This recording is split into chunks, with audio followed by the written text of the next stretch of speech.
Okay, we're live.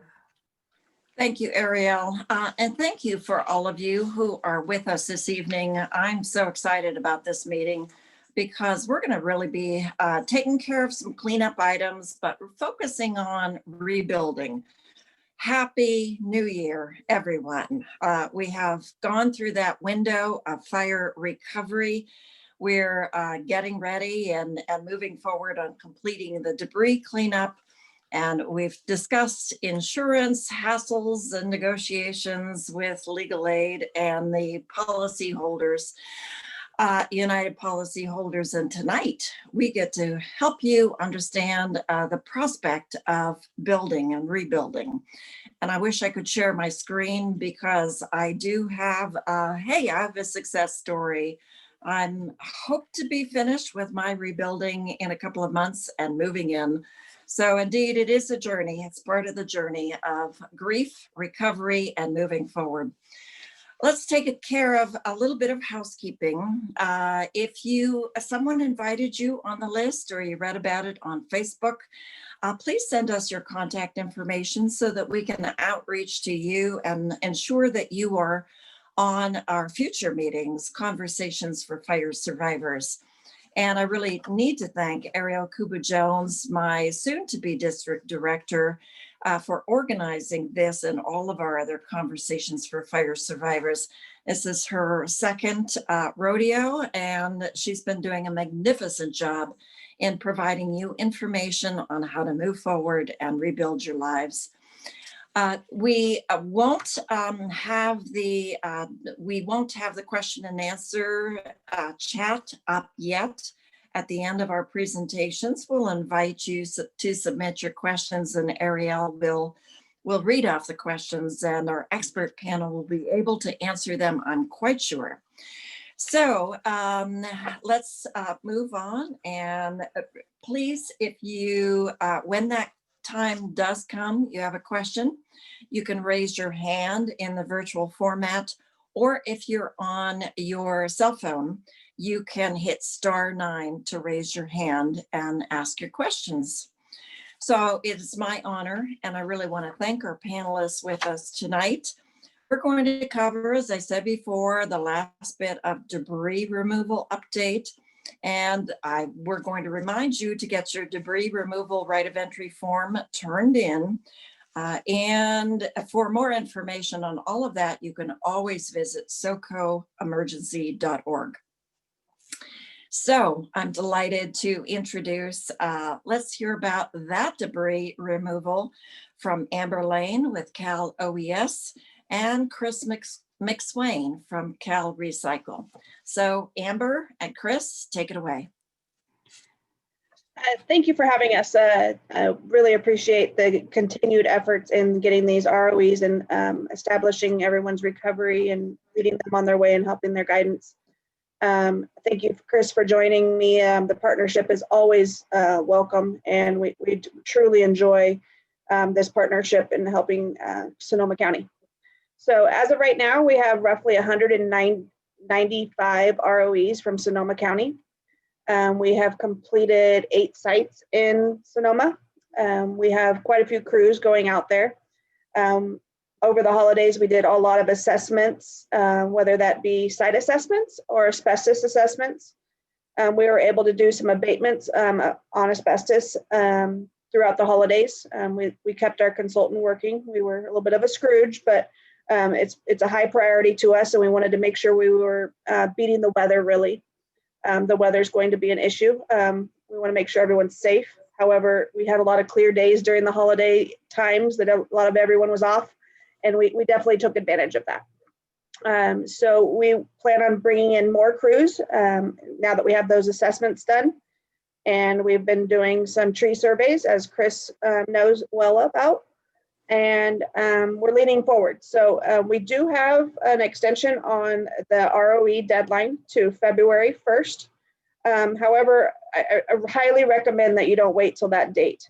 We're willing to, get out there as soon as possible. And if you are on a street that has several other ROEs on it, whether or not you turn your ROE in now or later, we would like to be able to do that street all at once. So it only helps your neighbors and it only helps everyone else in our planning process if we can get a good cluster of ROEs in a certain area so that we can get debris crews in there. We're definitely leaning forward, and we're well underway in the process, and I'm sure you've seen quite a few of our trucks. I highly recommend that if you do have any questions about who's on your property, ask them. We're friendly, I promise. We work with quite a few partners and contractors and consultants. As you know, CalRecycle does the contracts for us, and we contracted that out. Ask them who they are if you don't know who they are. They should never be asking you for money or those types of things. We want to make that very clear that that's not something that happens in the field. So I just wanted to put that out there, but they will be doing work on your property before you get this phone call. The phone call is mainly when debris removal is going to start. So there's obviously some steps that have to happen before debris removal and the big excavator gets out there.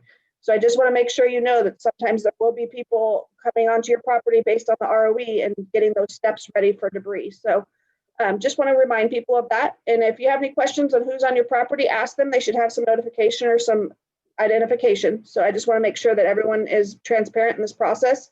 And if you want to be a part of the process, make sure you make that known on your ROE when you turn it in. There was one thing I did want to remind people, if you haven't turned in your ROE yet, to take advantage of that place where you can document what's on your property, what's important to you, things that you know about your property. You know your property better than we do.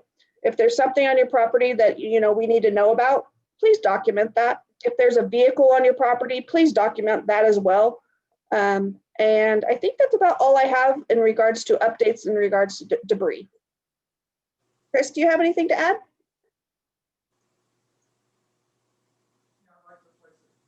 You have to unmute. Just Yeah, remembering how to unmute.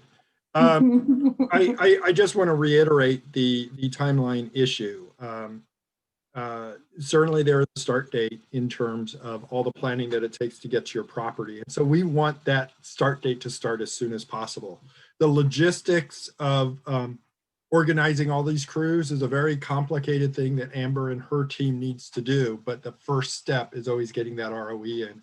So as much as you have until February 1st, we are already processing, working, and have in the planning stages those properties that turned in ROEs back in the fall. And so definitely time is of a matter. And although we don't want you to turn in incomplete documentation, if you have questions, you're better off turning something in than to turn nothing in and wait. And of course, ask questions.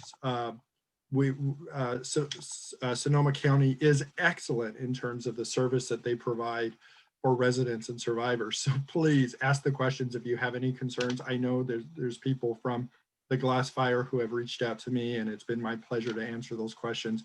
Your first stop should definitely be Sonoma County because they have great infrastructure in order to serve survivors. So please reach out to them, ask those questions, and it's better to have your document than to have nothing because it allows us to move forward. Well, sadly, we are experienced at this. 3 years of fires, and absolutely, we know what we're doing. Just a reminder to our fire survivors out there, you are allowed to be on your property while the debris cleanup occurs. And I think it was absolutely fascinating for me to be on my property to really look at the big gulp machines, as I call them. And the crews really do try to avoid damaging anything. Please note on your ROEs, location of septic system, well, pump houses, and you might actually take the time to stake it and put a yellow caution tape around it to make it easy for the debris cleanup folks to really understand the locations of the essential infrastructure on your property. And also, please note that well, let me ask you, Chris and Amber, when they completed my debris cleanup, it was in the spring. It was after the rains primarily. And I did have to request, but people came back to remove the straw wattles. Is that part of the debris cleanup? Are they removing the straw wattles and then maybe replacing them with less contaminated wattles? That's a great question. And we've had that question quite a bit, especially since the rain has happened. So when we do debris removal, oftentimes some people have already wattled their lots or wattled their burn scars. You have to keep in mind why we're out there. This is a public health emergency. This is a hazard. And so if you put wattles down on top of a hazard, we're going to take the hazard with us. And so we will be replacing wattles once we confirm that that soil is clean, but not until we do confirm. And so the debris will be removed. We'll clear the lot. It'll look nice and flat. They'll do soil sampling. And to make sure that the soils meets the background sample, like to make sure that it passes contaminant level, we do the soil sampling, and then we will do erosion control. And so we will put wattles back as needed. So just a reminder, there might be a time where between debris removal and erosion control that you won't have wattles, and that will be okay because we're making sure that we did our due diligence to make sure that soil was clean for you. So if you did have wattles, we will take the contaminated wattles, because obviously if water goes through there, the contaminants are going through there and collecting in there. We want to make sure that we leave that lot as clear as possible. So that is a great question, and it happens quite a bit, especially since a little bit of rain's happened. So. And hopefully we'll have some more rain. The other responsibility of the debris cleanup contractors is to locate the connections to your former house of water, sewer, and potentially gas. And I know if you're in the county, it's a little different, but still you have connections to your septic system, your wells, and propane tank where it used to be, or natural gas hookups. And they have different colored stakes to demark: blue for water, I believe, green for gas, or green for sewer, gas and electrical service. So you will see the location of those connections surfaced by the debris cleanup contractors. And Supervisor Gorin, could I add just one comment? Please do. I know I said I wouldn't talk, but it's I was very just going to challenging. introduce you. So introduce yourself, Lois. Hi, my name is Lois Hopkins. I work at the county. I'm the County Debris Task Force lead. So I want to let people know that the talk of the deadline of February 1st, it's also a deadline to get any private application and debris plan. The deadline is that every parcel will either have a right of entry form for the public program that CalOES and CalRecycle are doing, or they will opt and do it privately. So it's not just the ROE deadline. It's really a deadline for all property owners to get the paperwork in. Thank you, Lois. And I'm so glad you mentioned that, because you just provided the segue for John Bly, who with the Engineering Contractors Association. And he's a wealth of information on the list of private contractors that can help to clean up debris. So John, it's been such a pleasure for me to work with you on Double D, reauthorizing the transportation measure, and so many other joint ventures. But here you are. I'm so glad you're with us tonight. Well, thank you, Susan, and thanks to all the other people that are sharing the screen here. I do have quite a bit of experience in doing this fire debris cleanup. We are getting good at it, I think. Before I forget, I want to draw your attention to our website. We are a nonprofit, by the way, but we vet all of our contractors, all of our consultants, all of our engineers, all of our trucking firms, et cetera, et cetera. If you want to get a resource list for qualified people, you can go to www.nceca.org and click on the fire resource list. There's a wealth of resources there to help you guys out. Lois already covered the fact that the application for private cleanup is February 1st. And from the experts, the testers and contractors and erosion control people I've talked to, they say, don't wait any longer, make your decision. And I'm compassionate for you that you have to make a decision between public and private cleanup, but make it, move forward, and don't wait on the initial application and the site assessment. You need to know what you've got on your site. And that initial site assessment cannot be done by the local homeowner. That's an outside consulting service that you have to utilize because they're testing for asbestos. So don't wait on that. Once you get that done and that application filled out, you're going to be way ahead of the game. And I don't know how much time we've got. I'll come back in with more if you'd like, but that's my initial deal. Oh, erosion control. We talked a bit about it before we got on here. When you go to the site work plan on the county site, it talks about erosion control, and it is the responsibility of the homeowner for erosion control. And so it can get a little dicey, as Amber was talking about, whether you're doing public or private. If there's gaps and you got real steep properties, what we're all here to do is make sure we don't put damaging materials into the waterways. So use your head.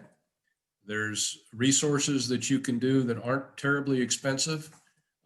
Don't get into the burn site and try to hydroseed or put anything onto the burn site. Contain it, put a perimeter up around straw wattles. And if you need to, because your site is steep, we've got the hydroseeders that can come in there and blow and cover. That's the name of the game. So, thank you. Indeed. Great comments. Thanks, John. You will notice after your lot has been cleaned up that you may have little flags on various places of your footprint of the house or other buildings. And that is where the testing has occurred. People need to make sure that we've excavated deep enough to get rid of the asbestos or any other hazardous materials that may be integrated in your lot. And if they do test and discover that it's not quite cleaned up, they'll bring the big machines back and take off another couple, hopefully it's only a couple of inches further into your footprint or your foundation of the lot. And while we're talking about the foundation, should they expect most of the foundations to be cleaned up and carted away? Chris, you want to comment on that? Certainly, yes. Our program does take foundations. There's a couple of factors that people should be aware of. One is in the decade that we've been doing this program, actually 13 years, we have discovered that in almost every case, there are contaminants. These are heavy metals. These are lead, arsenic, mercury, other contaminants that are in your home that leach through the foundation into the soil underneath. And we have found that in almost every case of a property. That's why we do a scrape underneath 3 to 6 inches. As you mentioned, we will do a scrape if we find after we do that 3 to 6 inches that there's still contaminants that are beyond the background level. Because we should be honest, these are natural elements that are these heavy metals. They exist in our soil, but within tolerable levels. We want to make sure they're not in levels that are not acceptable. And then those little flags are to help us determine only the areas where the levels are higher. So if there's a 5x5 space that has higher levels, we'll only re-scrape in that area. We won't take the entire footprint of the property. And we have some checks in our contract to make sure there's no incentive for the contractor to do that.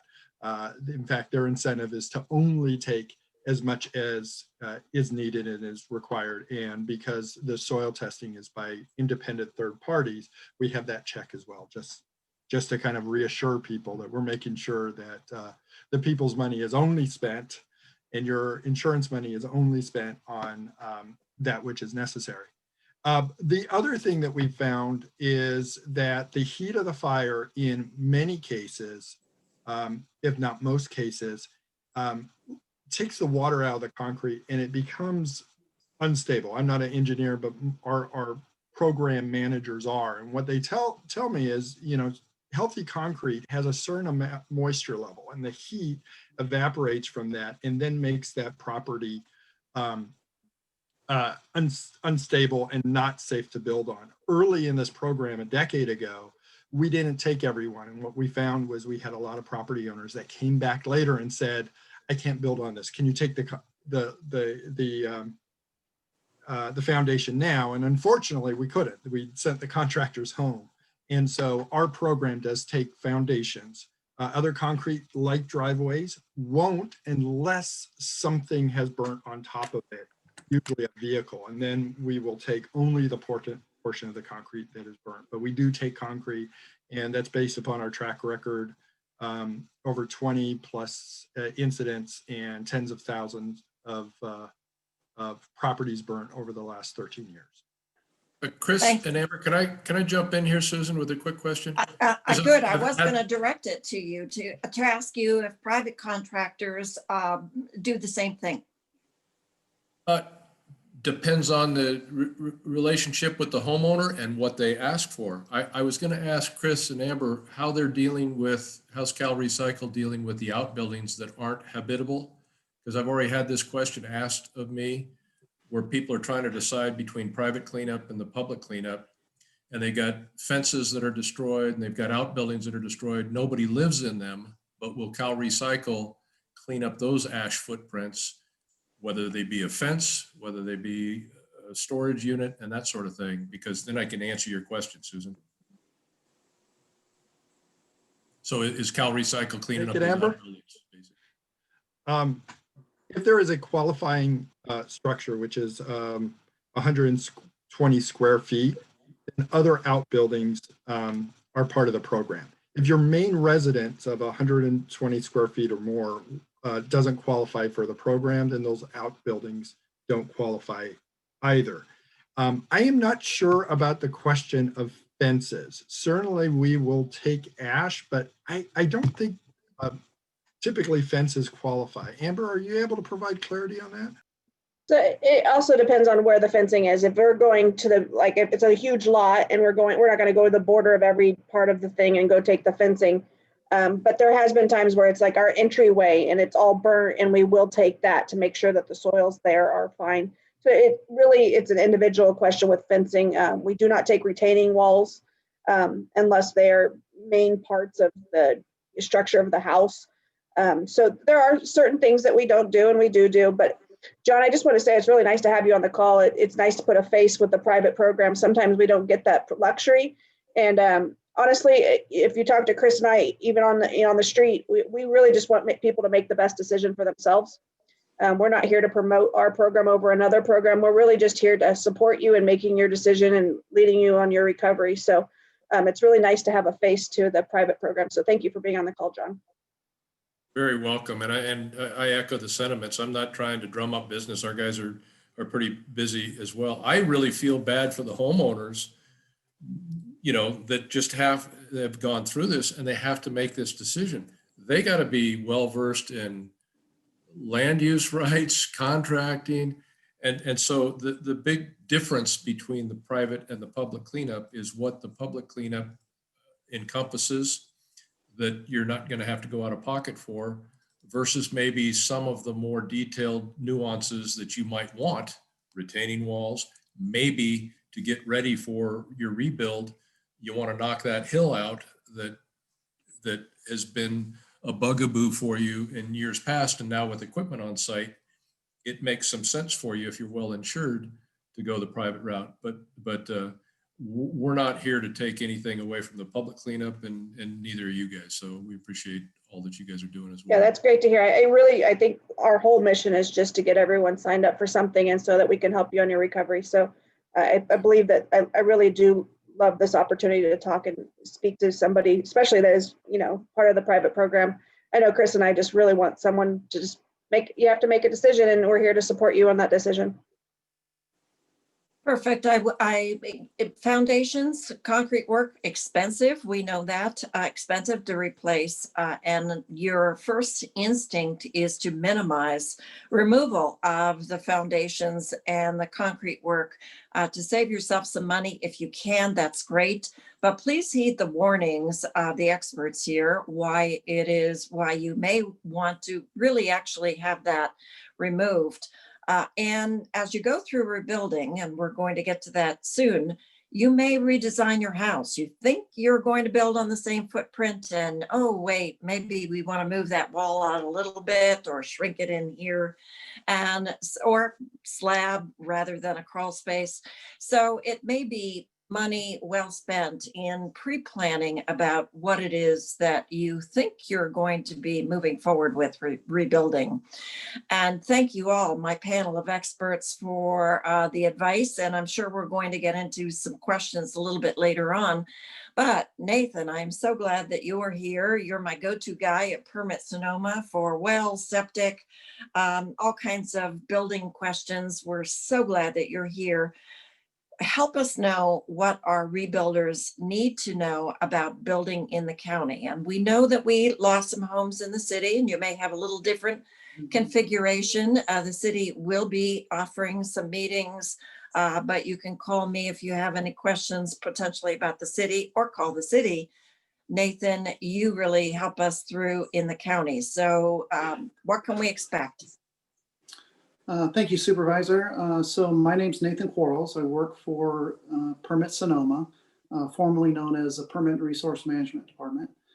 I am the county's building official. I'm also the Deputy Director over Construction and Engineering. So my task tonight was talk about wells, septic systems, and the rebuilding process. So starting off with wells and septics. So you think about the basic infrastructure needed. I don't know, I just got a notice my power was low. I'm hoping I didn't lose anybody. If you can still hear me, I'll just keep going. So You're wells good. and septics are two of the main basic infrastructures Still that got we you. need to survive in a rural landscape. Most of the rural dwellings are supplied water by on-site wells and by on-site septic systems.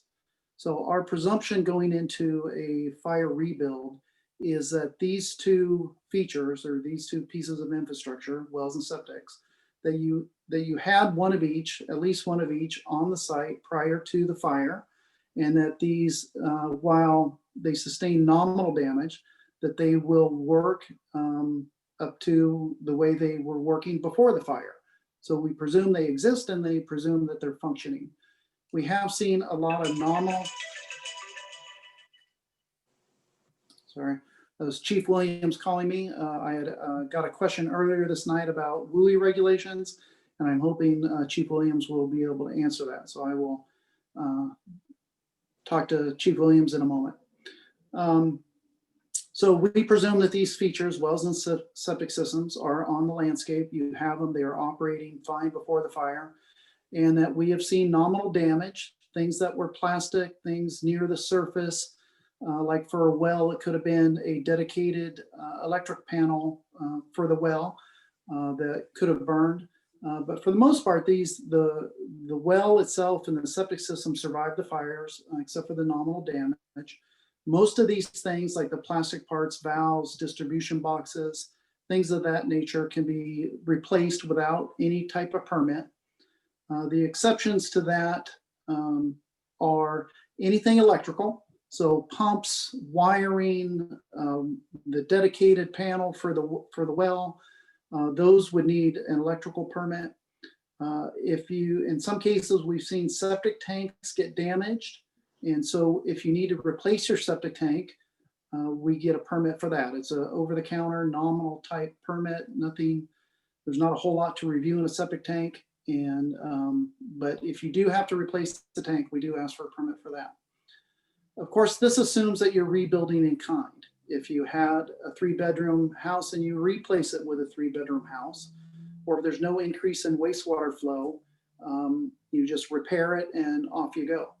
On the flip side, though, is if you want to add bedrooms, you can do that, but we would need to evaluate the septic system to ensure that it's got capacity for the additional waste flow.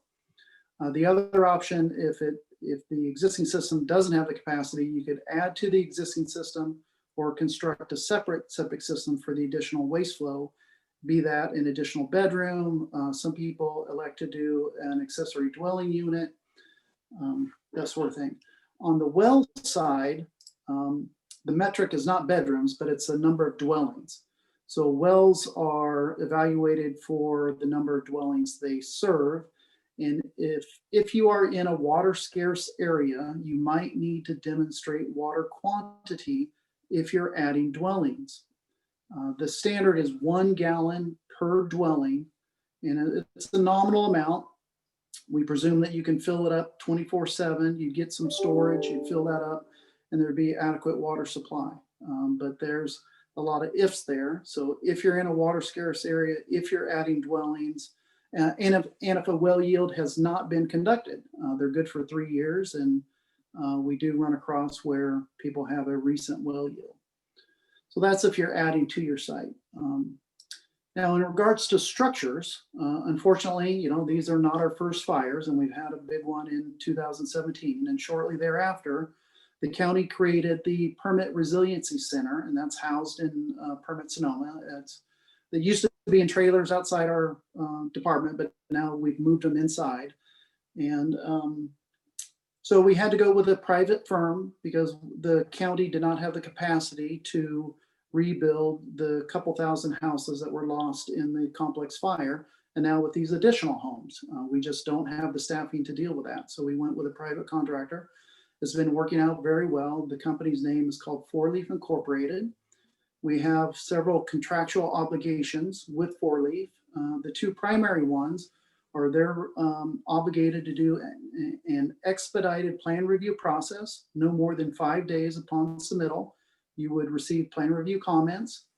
At that point, we lose control over the process, and your designer, the length of time after that is predicated on your designer and how fast we get the resubmittal back to us. But again, once we get the resubmittal, they're obligated to expedite that review as well. The other key component is reduced fees. We dropped the fees to be at cost, and we're just basically passing your money on to the contractor to perform that service. And one of the reasons they're able to respond so quickly is they have 150 staff approximately across the state in Northern California and Southern California. And so when they get a bulk of work or an influx of work, they can distribute it across their workforce and meet our contractual timelines. A couple things I'd want to note about the process is that with the COVID, we are now 100% electronic submittals. So everything is being done electronic. Designers or the design firms, they know the drill. They've been working with this for 8 or 9 months now. But if you're planning on submitting yourself, or if you're new to this or want to learn, we have online resources to help people to guide them through the process. We also have a customer service supervisor who is willing to talk with anybody and walk them through the process as well. There were a couple questions that came up this afternoon, and when I'm done with responding to the ones I can, I'm going to call James Williams back to see about the WUI wildland urban interface regulations. So a question on costs came up, and I see Pete Parkinson has joined us, so maybe he can speak to more recent numbers. But these really are commodity driven. You've got the materials, the wood, the countertops, everything that goes into a home. And when there's a demand, the price goes up. And there's also labor as a type of commodity, and that can affect the price. And we saw that in 2018 with a rush. It was kind of like a mini boom time for contractors and materials, and the price went up accordingly. I heard stories around $700 to $800 per square foot in the early days, but I believe that's come down to the $400 to $500 per square foot. But this is a rough estimate. If anybody on the panel has better information, please speak up. On the WUI wildland urban interface, the question is, where are these regulations? Has the state changed the regulations? Like I said, when I get a chance, I'll get a hold of the chief and nail this down. But my understanding is the state has not yet modified the building code or fire code regarding fire hardening of structures. There's talk of this, there may be drafts out there, but to my knowledge, nothing has been adopted and nothing has been rolled down to the local level. But I will be verifying that shortly. Part of that question was, where do the fire standards reside?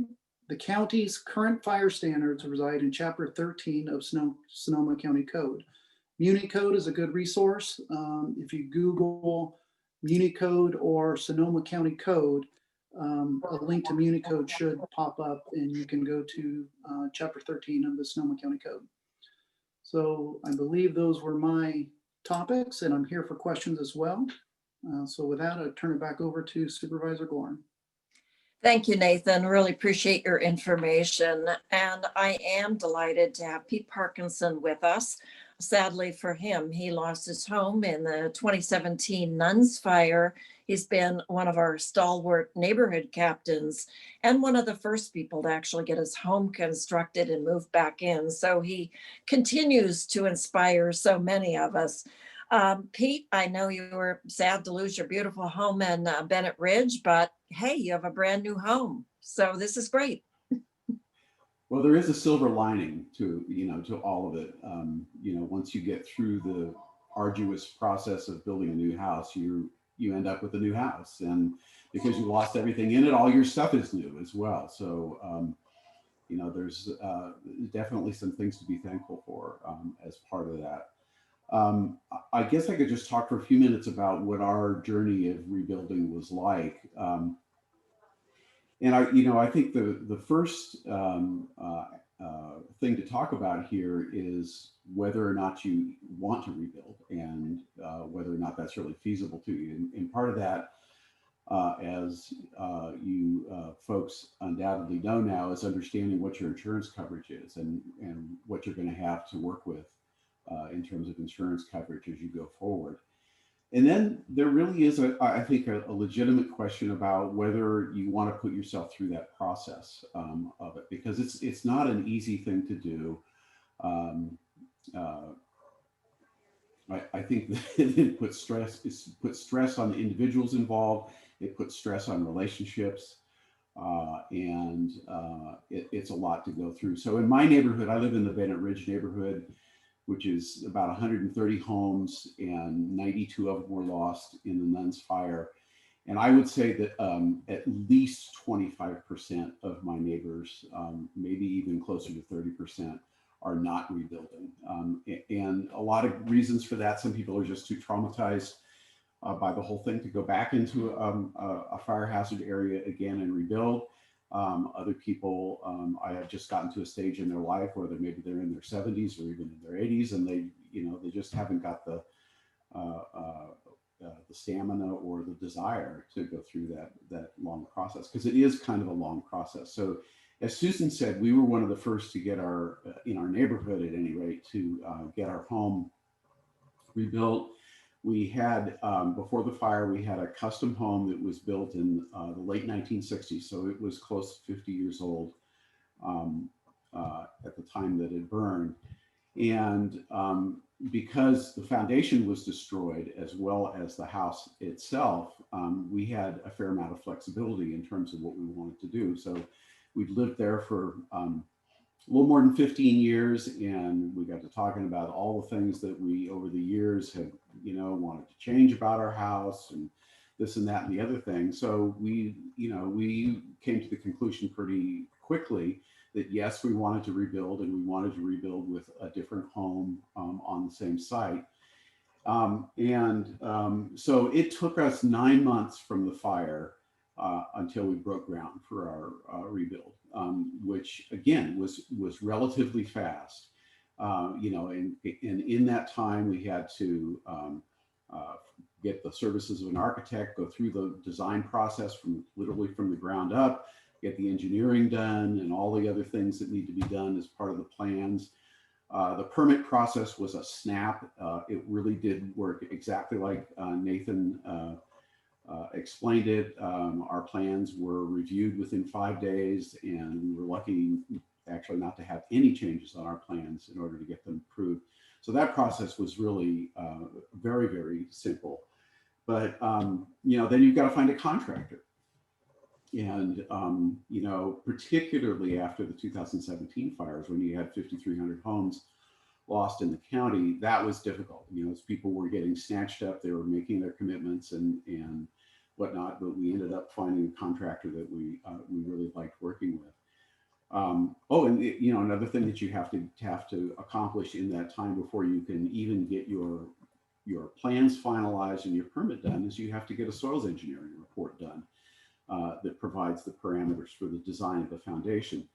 One of the things that we did here in our neighborhood that I think was a real positive one, I don't know if it's an option for any of you who are impacted by the glass fire, is we were able to batch our soils engineering reports with a single soils engineers, because the soils don't vary that much up here from site to site. So we all saved quite a bit of money and quite a bit of time by having a soils engineer who was willing to come into our neighborhood, do the test pits, that are required, the soils testing that's required, and then kind of make a template soils report that they could attach the individual lot recommendations to. And that was really a helpful thing. Finding an architect, you go through this process like you're gonna, when you're hiring any sort of professional, whether it's design or construction, but you want to talk to several people because they have very different approaches to work. And so I knew this was going to be an issue for us. And so I got on it right away. And we had an architect within a month, I think, of the fire already working with us, which is extraordinarily fast, I think, to get moving. But one of the things that you want to make sure you do, both when you're looking at it for an architect and for a contractor, and I think it's even more important for the contractor, is find somebody that you're comfortable working with. And that means that you have to interview these people. You really got to sit down with them and spend some time, and they've got to be willing to spend that time with you, getting to know you a little bit and have enough of a back and forth to be able to know that you can work with these folks on a kind of a day-to-day basis, because particularly once you get into construction, it really is going to be on a day-to-day basis. The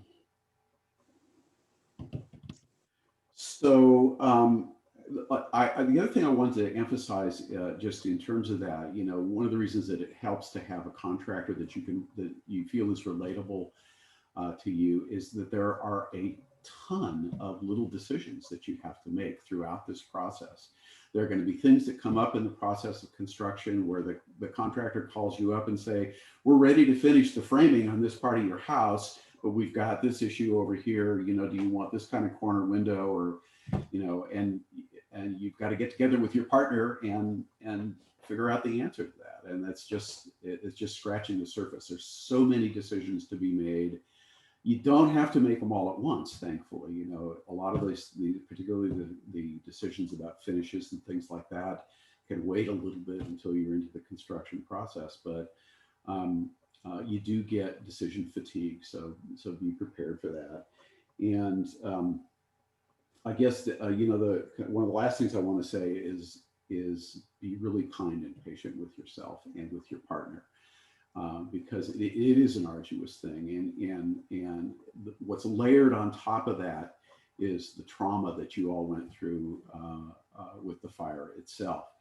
The contractor that we ended up using rebuilt, I think, 12 homes in our neighborhood, and this was kind of the first time they'd ever undertaken something of that magnitude. And 6 months or so into the project, I asked him, well, is this turning out like you guys expected? And he said, well, the construction aspect of it, yes, we know what we're doing, and we know, the hurdles that we have to jump over.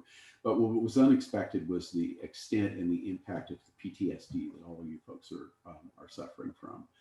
And so that again emphasizes the importance of having a contractor that you feel like you can relate to and work with, because there's handhold that's involved, and you want to make sure that you're holding on to the hand of somebody that you trust and can get along with. I think there was a question about cost of construction. As I said, we did our home was a custom home before. We rebuilt a custom home. Our cost was a little over $500 a square foot, which was just appalling to me at the time. But like Nathan mentioned, I've heard plenty of stories about people in the 700 or 800 or even higher range, particularly for high-end homes. Part of that is driven by, like Nathan said, the demand and scarcity of materials, scarcity of labor, and that sort of thing. But part of it is the finishes too. If putting $200,000 worth of tile in your entryway, well, that's gonna increase the cost of your project a bit. But that was about where we were, a little over $500 a square foot, and we made it work. You know, if we had we had a good insurance company, we had what I thought was adequate insurance coverage, but if we had to rebuild just using the structure part of our insurance settlement, we would not have been able to do it. So, you know, we lumped all of the insurance monies from the personal belongings and the other structures and things like that into the construction bucket, and that enabled us to complete it. And then just, you know, the last thing is we've been in our, we moved in October of 2019. So the construction was about 15 months, which I think is not terribly unusual particularly for a custom home. So we've been here a little over a year now in our home. We love it. We just love being back in our neighborhood. We love our new home. Just couldn't be happier with that aspect of it. So it does have, the process does end and you do get out of it at the other end, and there's a lot to be thankful for.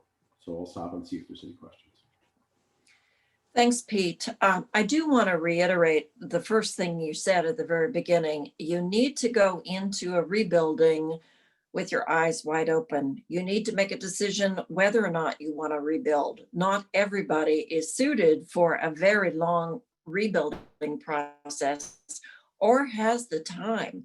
It essentially is a full-time job for one or two partners to constantly check on all of the construction that's happening and making all of the decisions.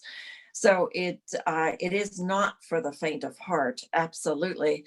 And I think my rebuild is somewhere between $500 and $600 a square foot.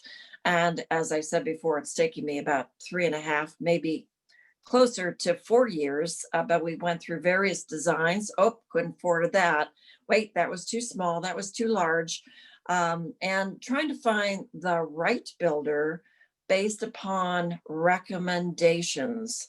If you know somebody who has lost a home and they were really happy with their contractor or architect, or you could find a contractor who could do design build for you, please interview them carefully. Recommendations are the best way for you to help choose contractors or professionals, absolutely.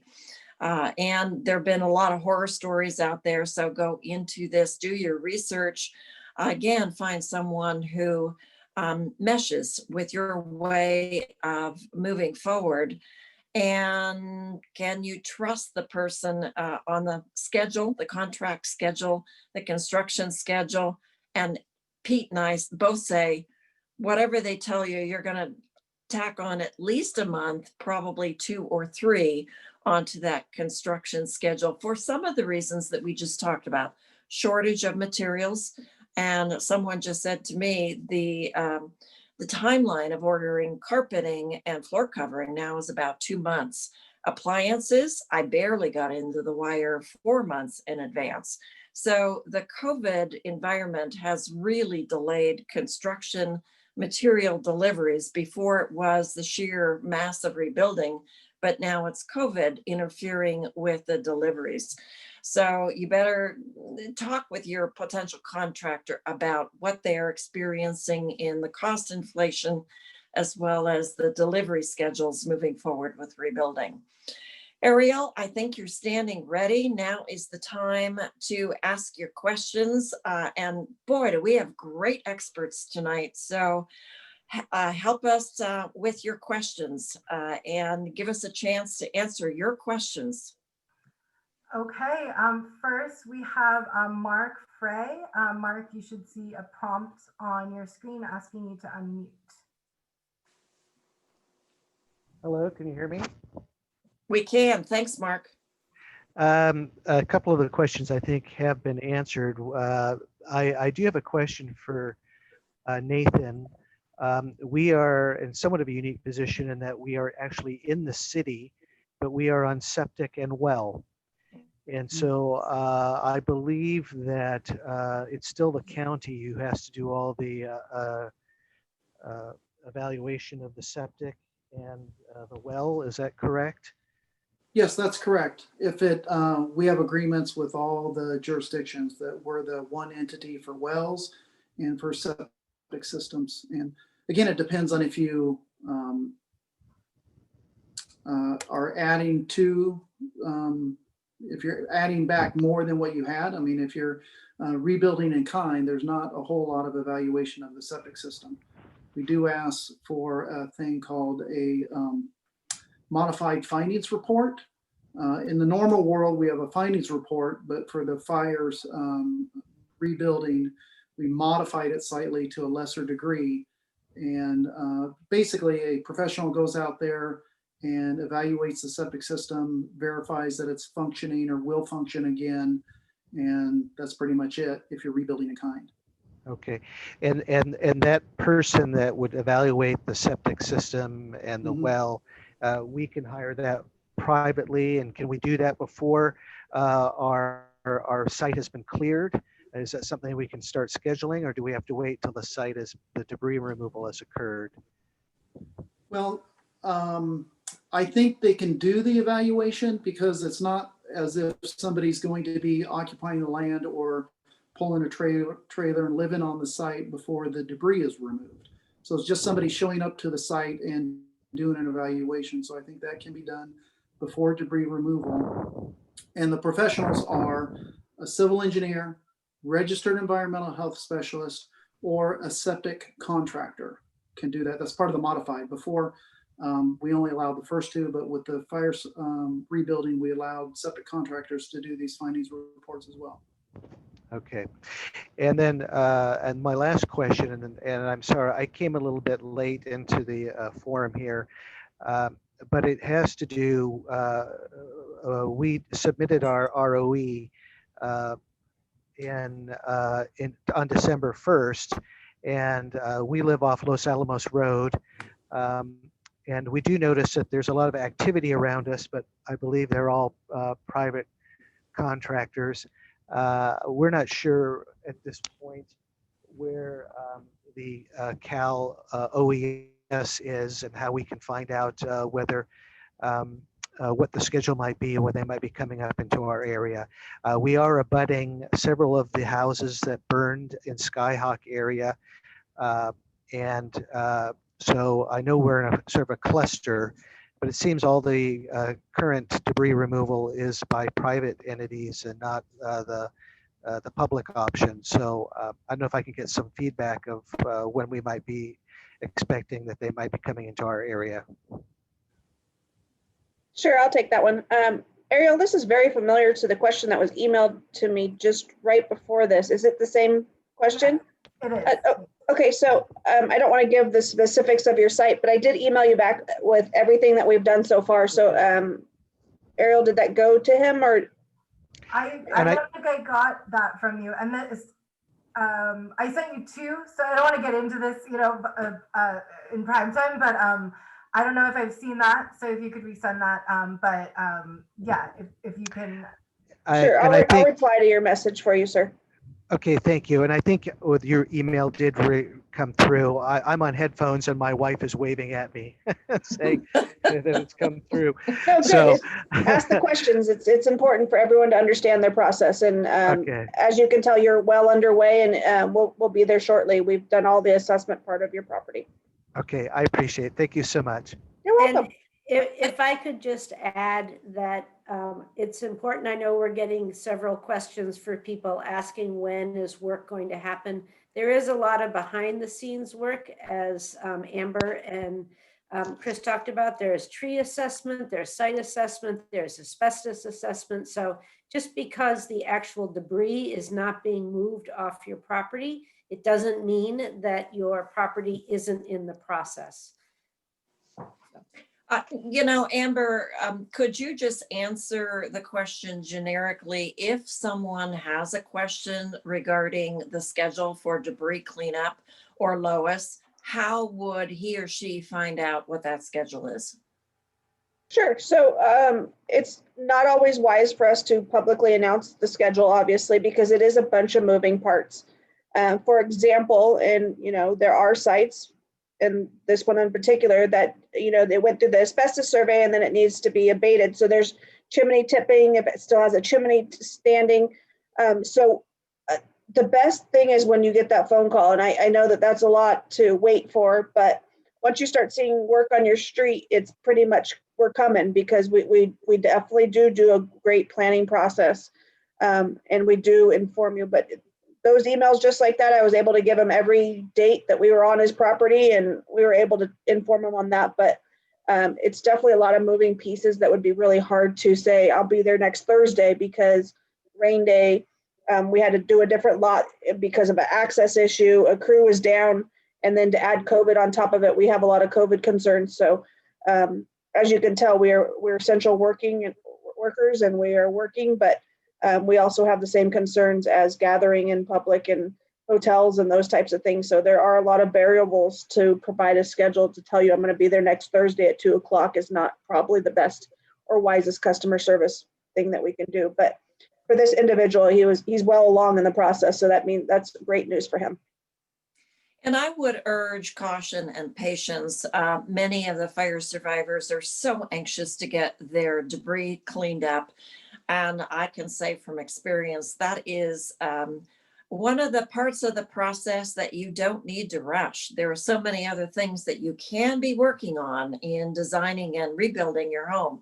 So your debris will happen quickly, but you will be spending the next year or so working through the rebuilding process, if in fact that's what you're going to be doing.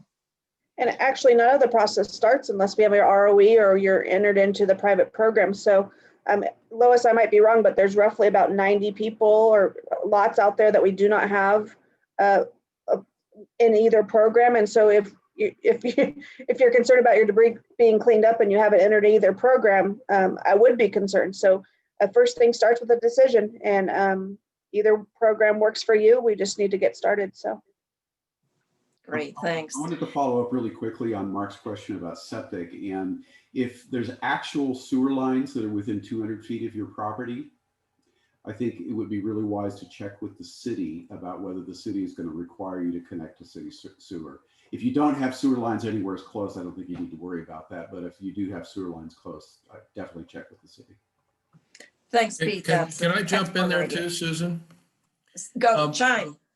Yeah, and I know that the effort isn't intended to be punitive, but we do have a February 1st deadline, and we're all about trying to protect the environment and so forth. So I don't know whether somebody can comment on what happens if these 80 or 90 folks can't make a decision by February 1st. I know during the other fires, the 800-pound gorilla in the room was, we're going to clean it up one way or the other. So you might speak to that, Amber. I don't know what the. Or Lois. You have to make me the bad guy, don't you, John? I will speak to it. So the truth and the fact is your lot's going to be cleaned up either way. This is a public health emergency. This ash and debris needs to be out of your community for the safety of everyone involved, whether it be your neighbor or the waterways or your drinking water, the stream, debris flow. All this needs to be corrected, and it's going to be corrected one way or another. And right now you have a choice. And unfortunately, at some point, if you don't make a choice, the choice will be made for you. And that's done through an abatement process.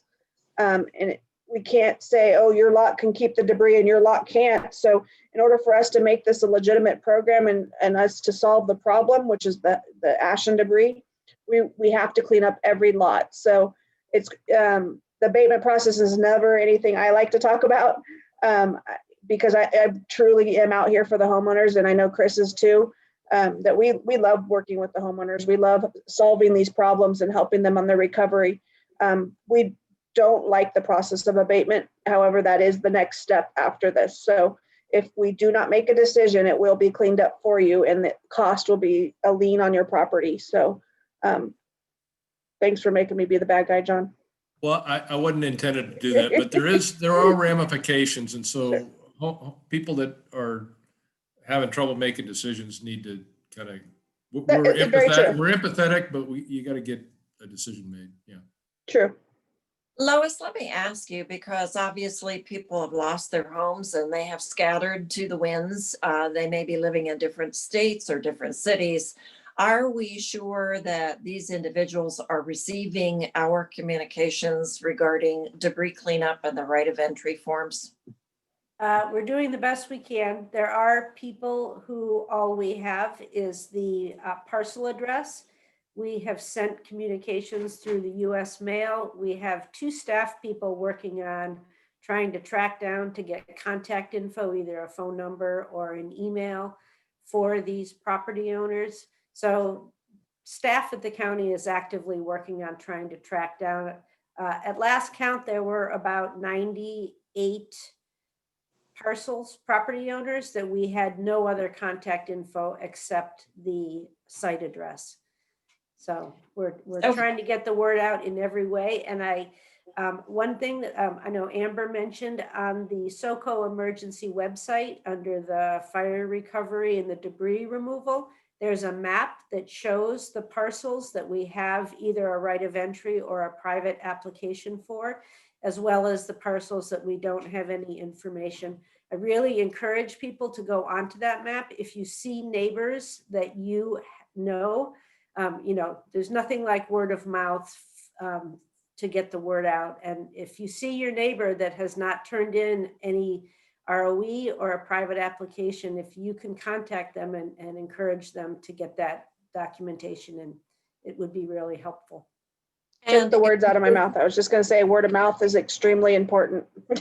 You took the words right out of my mouth. I was going to say that we need to look out for each other for sure. And if you have the contact information for your former neighbors, please send it to us or make sure that they get the word. That word of mouth can be effective, absolutely. Ariel, next question. And next we have Vic with no last name. Vic, you should see a prompt asking you to unmute. Yes, thank you. I have a question regarding how rain might affect soil contamination prior to cleanup. Does the rain soak those contaminants into the soil, requiring extra scraping, or what is the issue there?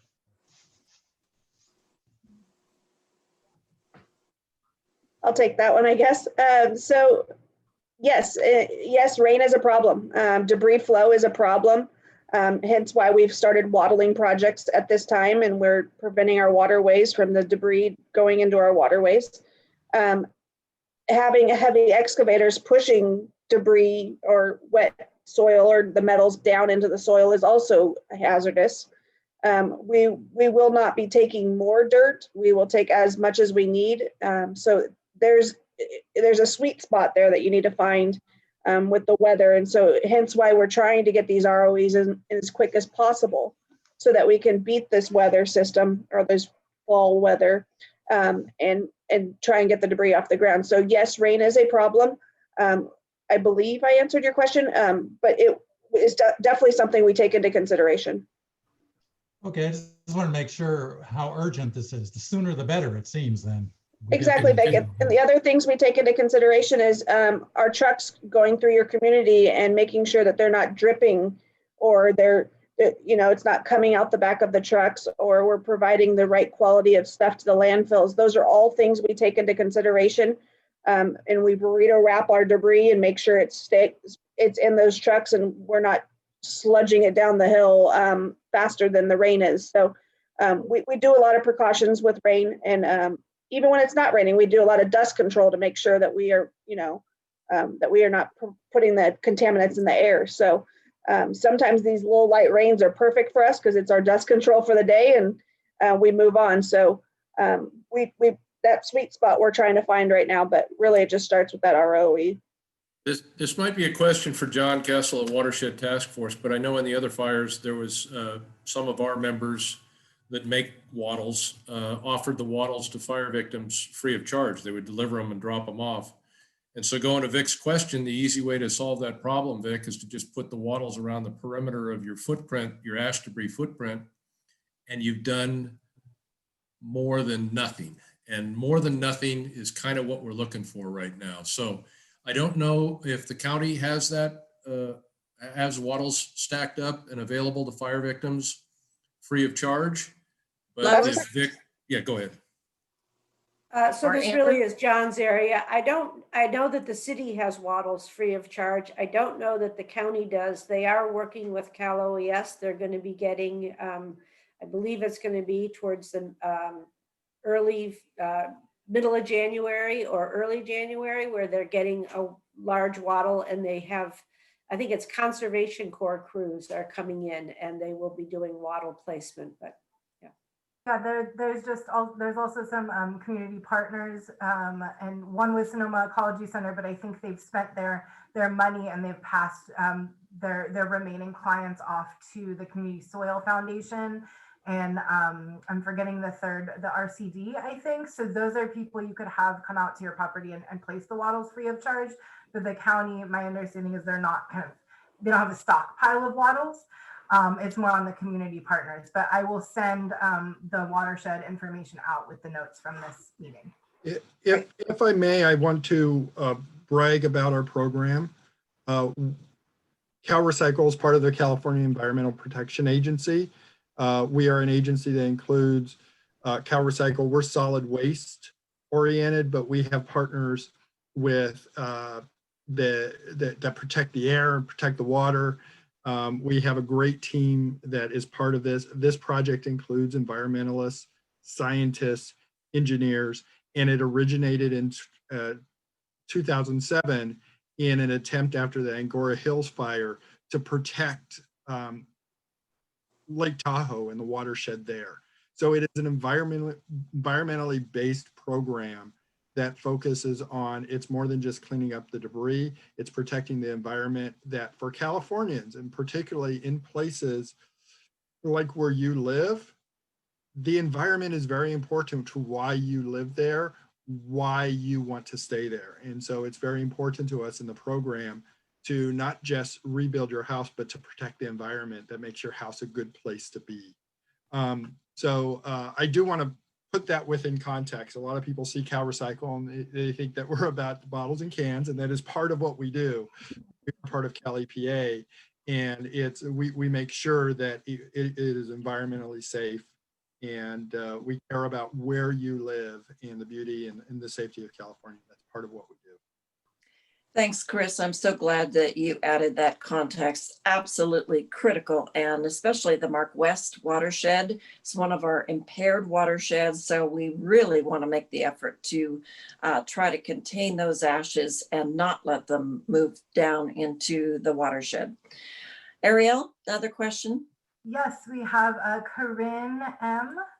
Corinne, you should see a prompt asking you to unmute. Hi, this is Corinne.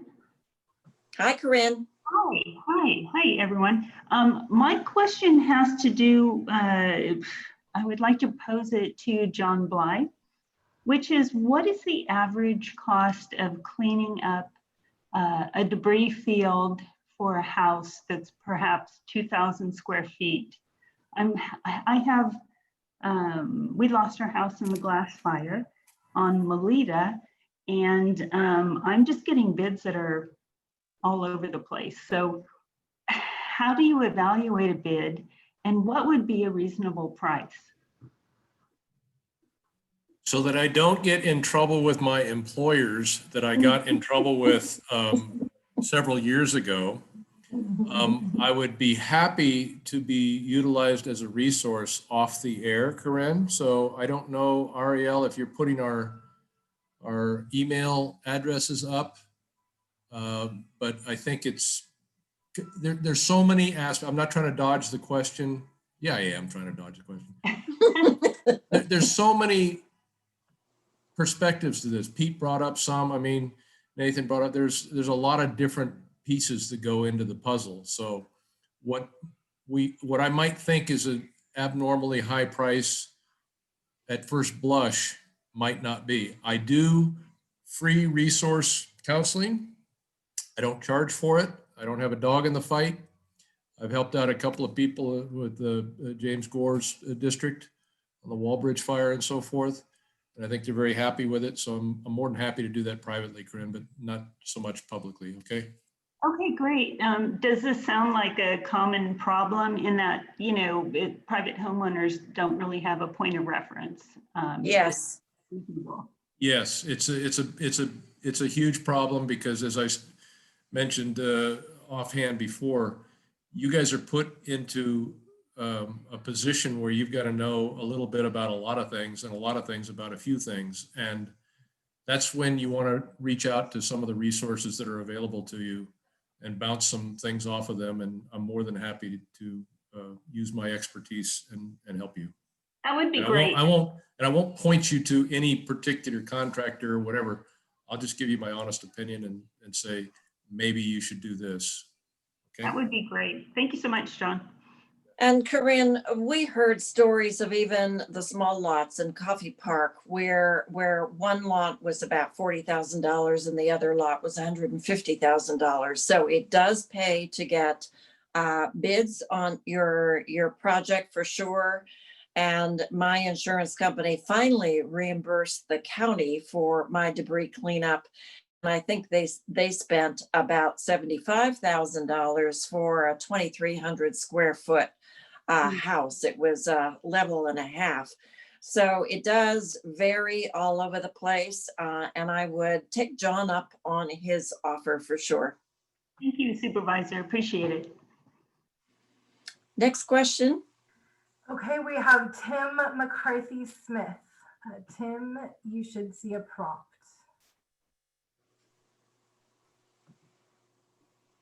Hello, can you hear me? I can, thank you. Hi, Susan. Thank you for running these again. I have a question for Nathan about permitting. A real quick description of my property. I live on St. Helena Road. I'm on the eastern side of it.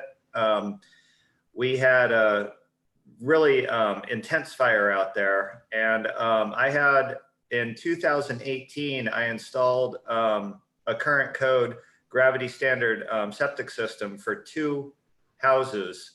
I have a home site on the north side of my property and a home site on the south side of my property. And the permit was for a 6-bedroom septic system for the 2 home sites. I have 2 PG&E distribution lines that run across my parcel, one on my western edge and one that bisects the parcel. And PG&E in the 3 to 4 weeks after the fire got very enthusiastic about replacing all the power poles down St. Helena Road and all the offshoot distribution lines. So I'm at the top of 2 roads. They're called Tarwater Road and Neal Creek Road.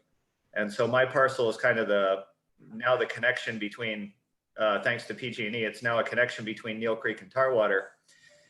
And in replacing all the power poles, PG&E drove over my brand new leach field. And I have lots of pictures. In fact, PG&E's, the tree company that PG&E hired is still up there today doing the tree remediation work that they started after the fire. And that equipment is still driving back and forth across my leach field. So I've already opened up a claim with PG&E to repair my septic system. And like I said, this is brand new in 2018, got signed off. So moving forward, who will be responsible for permitting and all the nitty gritty details about? So I have a claim with PG&E to repair it. Another data point is I have my contractor who built the septic system in 2018. He's already aware that this is happening, and he's going to come up and give me a quote for it as soon as PG&E is done with their work. And a side note with that poor guy is he was out there doing a job and lost some of his equipment that same time during the glass fire. So he's in an insurance thing himself. But who's going to, am I going to recontract with my contractor from 2018 and go through all the permitting like that? Or is PG&E going to pick this up and it's going to be their contractors? I'm just kind of confused about how this PG&E claim to fix my septic system is going to work. Well, it doesn't seem like a permit Sonoma question. It's more of how good is your lawyer type question. because we're not going to dictate who comes in and applies for the permit and who does the work. I mean, if you want to, you could do it, have your contractor apply for it. We would do it under repair permit. Well, it depends. I mean, I don't know if you're going to repair in the same trenches or if you're going to be building new trenches if it was damaged that badly that you need new trenches. And so there's a lot of nuances here. I would suggest that you give me a call and we can talk further. But if it's a repair permit, you know, you or your contractor can apply for that and you could do it and then, you know, bill back PG&E. Or if you have time, it may take some time to get PG&E to actually make the application and have them hire a contractor and do it. I don't know how responsive PG&E is on something like this. Tim, you may already have your attorney, but again, I'd point you to our website. We only have a couple of them. They're very well vetted. They're experienced in this. And if you want me to point you to one of them, let me know. Thank you both for those answers. Ariel, are you going to send out a kind of a contact list for all the panel here? Just so I'm like the third person to, you know, need this. Yes, Let me give you my 2 cents. As long as I know a lot of these folks get a lot of emails, so I'm going to leave it up to them about whether they want me to share their emails personally with all of you. Or otherwise you can always reach out to me and I can get a hold of any of them who, you know, might be so underwater with their inboxes that they don't want a whole nother 200 people to have their email directly. But I do know that John has agreed, you know, to share his email. So I will be sending those out. Yes. Okay. Thank you. And that's it's on the chat. If the attendees can see the chat. Because I think Lois did the same thing, and Chris is. Yeah, and I'm doing that right now. My email and my phone number. The phone number, because of COVID, I'm working remotely, but the voicemail transcribes to an email, so I can get it that way. I just want to give my 2 cents on this question about the septic system, just from my own personal perspective. I would much rather be working with my own contractor to get this work done than working with PG&E to get the actual work done. Make them pay for it, but use your own people. Good advice, Pete, from so many perspectives. Next question, Ariel. 1 second. Okay, next question is from Galaxy Tab A 2016. You should see a prompt come up on your screen. Yeah, hi. My son has bought property on St. Helena Road just 2 years ago. And it had an unpermitted very nice cabin, 10 years old. And so obviously uninsurable. He would like to know if he qualifies to rebuild. He actually would like to rebuild on a different part of his property than where this cabin was. So it's sort of like brand new, starting over. And Nathan, is that an issue? My first question is, since it was unpermitted, we didn't get a chance to look at the land use. Sometimes there's density restrictions. Was this the only dwelling on the property? Yes. Okay, so yes, your son can rebuild, and the new structure would come through our Resiliency Center and be under permit. And so in that way, we're going to make it legal. Awesome. So he would qualify for the benefits of fire victims. You know what I mean? Right. Yeah. I mean, it is for, well, I mean, yes. I mean, he would come through the Resiliency Center because it was a fire destroyed structure, and receive those benefits. Yes. Awesome. Okay. And for his information, the Resiliency Center is located in the trailers adjacent to the building for Permit Sonoma. So it has a great big sign on it, Resiliency Center. Nathan, here we are in COVID. People wanting to access those services, do they have to call ahead? They just have to wear a mask and walk in? Give us some hints. Okay, the first thing, I'm sorry, but I do need to correct you. We did move them out of the trailers and into our office in November. And so we're trying to get general services to remove the trailers because we moved them inside and we don't need the trailers anymore. And so we are going, I can provide the manager's name and phone number so they can call and figure out the best way of working with the Resiliency Center. But we are doing 100% electronic submittal. We go through an online portal, they upload the documents, and then the Resiliency Center takes it from there. It's okay. You can correct your supervisor. I appreciate it. So Nathan, we do need to go to the Resiliency Center, Yes, and that's where the county buildings are. yes. So they're in the Permit Sonoma building, 2550 Ventura Avenue in the Sonoma County, government complex. But Yes. we're not receiving the public because of the COVID. And so I will send out a link so that everybody knows where and how to apply. We'll get that information out. Oh, okay. Okay, thank you.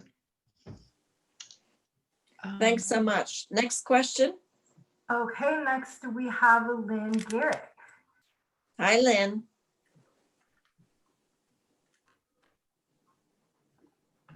Hi, thank you for taking. I have unstable internet, so if you can't understand me, just shake your heads. I sent my question by email to Ariel in case my audio is not working. But if it is, a quick comment and then a question. The quick comment is that even though Sonoma Ecology's wattle distribution contract has run out, they do have some wattles left. So if people need the wattles that are covered with the plastic mesh for toxin containment, they can call Sonoma Ecology Center. There are a few left. My question is trying to understand the relationship between CalOES and CalRecycle. And I think what I'm trying to ask is CalRecycle either themselves doing all the contract work for phase 2, or are there other subcontractors? And if so, is CalRecycle overseeing the people that are actually doing the phase 2 recycle work? Because I had a fantastic experience with CalRecycle, and it would be very nice to be able to say to neighbors, CalRecycle is overseeing this. Well, I think you should be pleased that both CalRecycle and CalOES are working together on this. CalOES is responsible for disaster recovery in California and organizing resources. They have tasked CalRecycle to oversee and manage the private contractors who are experienced in toxic cleanup, debris removal, to do this work. And so we oversee the work that's done by private contractors who are highly competitive, highly regarded within the field, but we work hand in hand with CalOES. So Amber, who I've had the pleasure to work with for about almost 2 years now, is the branch director, and she has a team of CalOES people, private contractors, and CalRecycle engineers and scientists that are working under her leadership. So we're very proud of the partnership with CalOES, and I really appreciate that your experience with CalRecycle has been positive. We're proud of what we do, and one of the things I've noticed is that folks like Amber, they're road warriors. They live on the road. They've been doing this for years. They are incredibly committed to Californians and to survivors. They take the work that they do very personally. I get moved by the stories I hear from the people that are working and doing this, because they are some of the best that our state government has to offer. And they really feel deeply for the work they do. So thank you for your comments, and I'll be sure to pass it on to the CalRecycle team. And I know, and I want to recognize CalOES for everything they do. So Amber, we're going to rename you Mad Max. You're going to become the road warrior. I love that moniker. Yeah, I guess you could say that. And thank you for the kind words, Chris. I really do appreciate that. To answer your question, it's a team effort, and it will continue to be a team effort. And I think the leadership role that I've been put in is, been amazing just because we are a team out here. So in the field, you will see CalOES and you will see CalRecycle, and you're probably not going to know the difference because we're all going to be wearing Tyvek or yellow vests. But when it comes down to it, we're just the inland branch, and we're here as an IMT, and we are going to definitely take care of this, and we're going to move through this as a team. And so we definitely put safety first, and obviously we become a family. You can tell we get emotional about this stuff. We are away from our families to come out here and help your family recover. So in the field, you're going to meet lots of people, whether it be OES or CalRecycle. And it's very nice to hear that you have had a positive experience. Ariel, I think I skipped right over the note that you sent me about sharing the city's information. Do you want to share that slide now? Sure. Sure, I can do that briefly, just quickly. Let me do that. So the city of Santa Rosa, they're also very busy, and they are kind of pooling their resources, and they're going to be doing their own rebuilding meetings for residents of the city. It's more focused because they have a fraction of the amount of homes, but they also have really different permit processes and web tools. At the debris removal phase, everyone's together, whether you're in the city or the county. But once you are rebuilding, you have to go through your jurisdiction. So on the screen, and I'll send this out in an email, their first meeting is going to be Wednesday, January 20th at 5. And the srcity.org/glassfire recovery is kind of your city portal there. And there's a banner at the top right, you can't miss it, that has kind of a newsletter sign up, so you can get notified about meetings and other news. And you can send specific questions to the rebuild at srcity.org email or 543-4649. And again, I'll send that out. Thank you, Ariel. I really appreciate that. It's now 7 o'clock, and we're due to close out our virtual town hall. I really need to thank, first of all, Ariel Kubu-Jones, who helped organize this panel discussion tonight. And she is always available to answer your questions or make sure that she gets the answer to your questions. And I think, Ariel, you'll make sure that you send your email address out so that they can connect with you, one of our experts. And I want to go through the list. Lois Hopkins works for the county dealing with debris cleanup. Amber Lane with CalOES, Office of Emergency Services. It just sort of rolls right off of our tongues, but people need to know exactly what that acronym stands for. Chris, thank you so much with CalRecycle. Really appreciate your information. John Bly, always a pleasure. Thank you for working with your private contractors to aid in the debris cleanup. And thank you for your willingness to provide some personalized resources and referrals. We really appreciate that. We are novices at this, and we need everybody possible to help us through this. Nathan Quarles with Permit Sonoma, always a great source of information. And when we do get some information regarding rebuilding in the WUI zone through James Williams, we'll publish that on our notes to make sure that you get the information. Obviously, a lot of the areas in the fires would technically be part of the WUI zone and may be triggered with some additional requirements. I know I have to have, and of course, all of us have to have indoor sprinkler systems, which means you need a pressurized system and a pressure tank to activate those, and water storage tank to activate the sprinkler systems, or at least I do, because I'm on a little hill. So it does trigger some additional requirements, as well as building with fire resistant materials. You're absolutely want to do that anyway. But we do have some new building requirements that you will want to learn about through your contractor. Pete Parkinson, the voice of experience. You've been there, done that, and continue to guide us through the lessons that you've learned. Thank you all so much for being here tonight. And please remember that this is being recorded and will be, Ariel, tell us where they can review back or look back to review it. Sure. So it's going to be on Supervisor Gorin's Facebook page. It will live there in the videos tab. We have a number of different Macs and other types of things. So you might have to dig for it depending on when you're trying to review it. I'm going to put it on YouTube and I'll send it out with the notes. And you can always go to the YouTube page as well. All of the rest of our conversations like this are up there, and we've made little playlists for all of our different things. So it's a little easier to, if you want to watch the Springs Mac, or if you want to watch the Conversations for Fire Survivors, you can go to the correct playlist.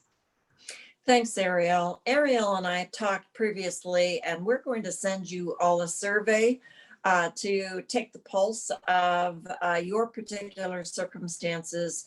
What more information do you need to move forward with your journey?